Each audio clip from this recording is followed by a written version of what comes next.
कंगना रनौत के विरुद्ध राष्ट्रद्रोह में मुकदमा दाखिल। आगरा न्यायालय की एमपी एमएलए में मुकदमा दाखिल। अधिवक्ता रमाशंकर शर्मा ने मुकदमा कराया दाखिल।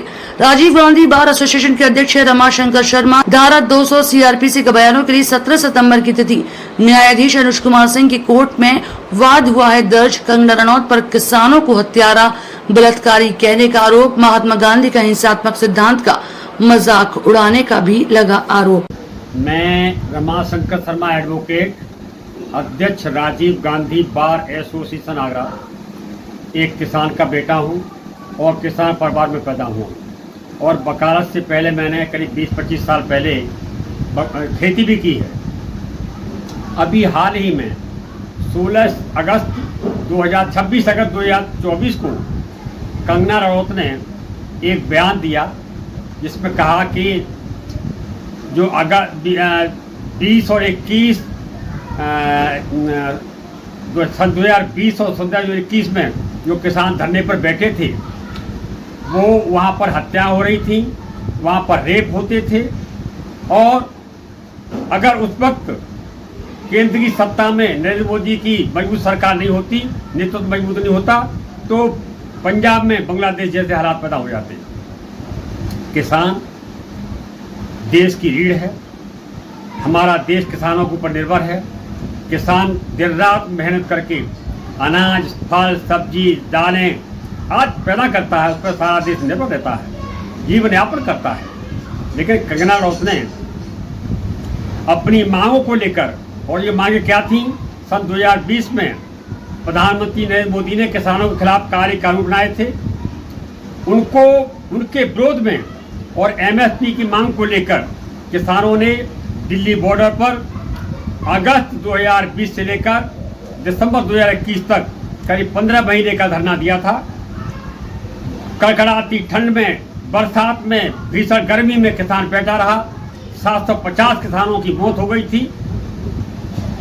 लेकिन सन 2022 में जो कुछ विधानसभाओं के चुनाव थे, इसलिए केंद्र की सरकार ने अपने नुकसान को देखते हुए उस काले कानून को वापस लिया था।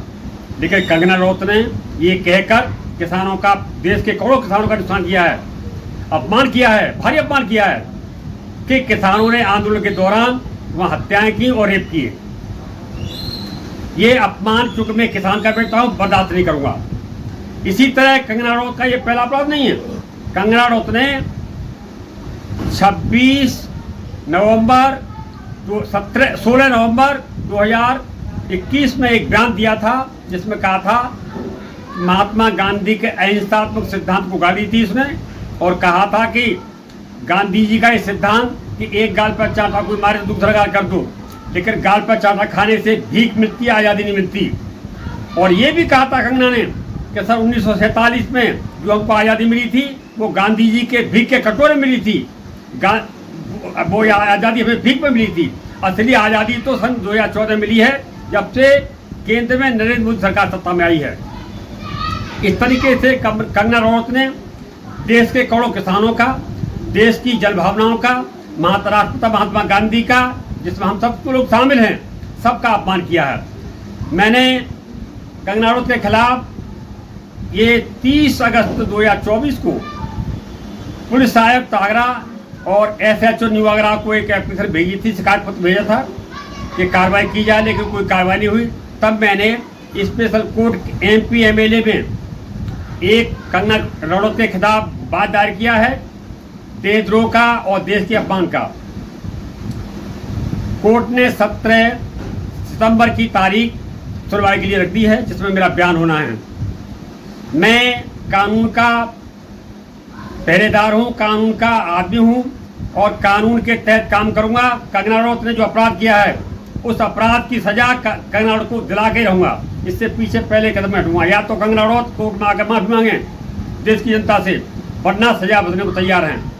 ये मेरा चैलेंज है। कंगना रनौत ने जो अपराध किया है देश के प्रति, किसानों के प्रति, महात्मा गांधी के प्रति, वो अक्षम्य है और उसके लिए उन्हें सजा मिलनी चाहिए।